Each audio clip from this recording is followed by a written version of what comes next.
Okay, now the moment of truth. You have gotten your file together, you have set up your interface, you have recorded your voice, you have edited your voice, you have gotten rid of all the breaths, you've gotten rid of everything, you've done some EQing, you've done some levels mixing, you've put on some effects, so you're ready to rock and roll. Now what? How do you get this into a format that you want? Well, it's pretty simple. You just go up here to File, you go down here to Export, and then you click Multi-Track Mixdown. Now it's going to have this little flyout right here, and you want to get the entire session. If you only wanted to export selected clips, you could choose that, but honestly, until you're ready, you probably shouldn't be exporting anything.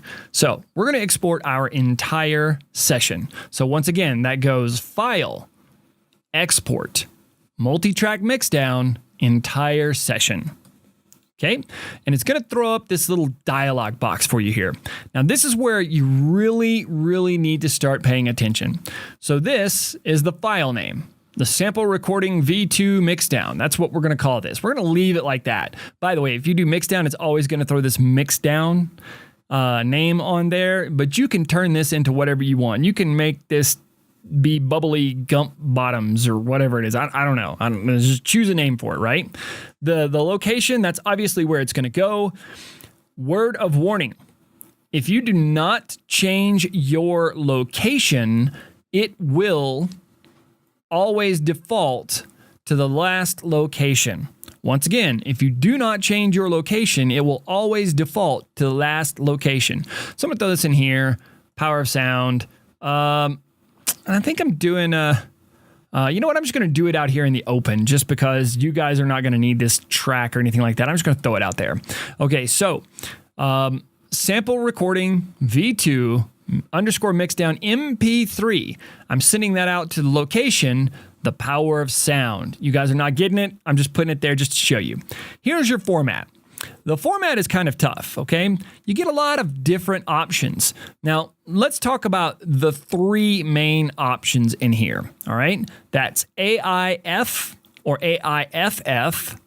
That's a really high format codec. Your files are going to be relatively big, but they'll be really awesome. They'll be really crystal clear. Then there is WAV PCM. So WAV, if you're recording anything over 5 minutes, it's going to be freaking phenomenally huge. So like an average chapter will run anywhere between 8 minutes and 20 minutes. Dude, that's going to be a massive file. And anywhere you go to upload that online is gonna look at you and say, wait, what are you doing? I don't know. That's too big. You can't put that here. And then not only that, but not every place takes waves. Some of the higher end places like SoundCloud, and I think some of like the podcast sites actually take wave. But dude, wave is just, it's a fantastic format right alongside AIFF, which is even less commonly accepted than wave.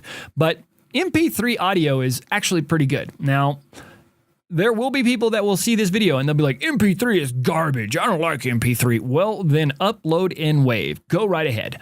I personally output to MP3 because if I need a higher quality, I always have my raw files. I can come back in and re-export as needed.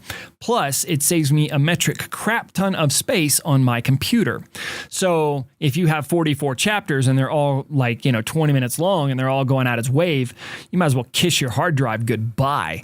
But MP3 audio is really good. And here's why. Because you can set the type of format that the MP3 audio is. So the sample type, right? I got it going out as the same as source. It's badass. It looks freaking great, right? So we're going to cancel that. Now, format settings. Here I'm in MP3 and I'm using 192 kbps CBR. That is CD quality or better.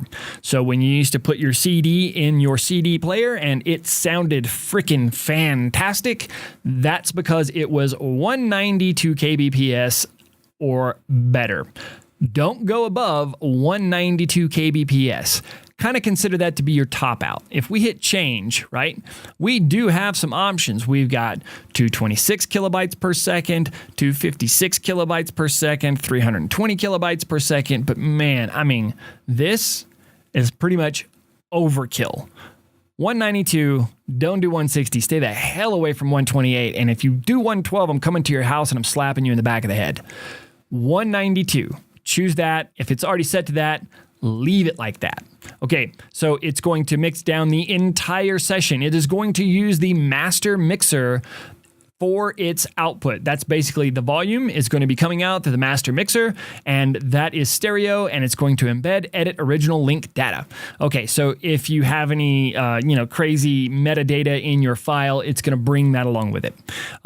Include markers and other metadata. So if you export your MP3 and you have a marker in it, like say you were marking a space where, Malice's voice dropped down and it got real deep and you put some sort of crazy distortion on it, it will bring that along. So if you bring that MP3 that you're exporting out into a DAW, an audio software, it'll bring the markers with it. It's pretty cool how it works. Anyway, so here you go. We're going to go, okay. Boom. All right, so now we just exported that. I'm gonna find it, and I put that in Haas, and then I put that in video, and then I put that in the power of sound, and I just put that guy out in the open, and what was it called? Sample Recording V2. Now, I'm not a big fan of groove music, but that's what it's naturally gonna launch in, so we're just gonna test it. Almost 10 years had passed since the great battle between Sam and Lucifer. Okay, we know it works. Always test your files. And there you go. That's exporting in a nutshell. And that pretty much wraps up the software section of the power of sound. So as always, if you have any questions, you can shoot me an email. You can reply to the course here, and I'll just stay dialed in. And if you have a question, I'll answer it. And maybe I can't answer it. I should be able to answer all of them, but remember, you're not trying to reinvent the wheel. You're not trying to go above and beyond. This course is designed for you to record audiobooks and maybe even some podcasts if you want. So there you go. I'll see you in the next section, which is the delivery section, the piece de la resistance of this entire course.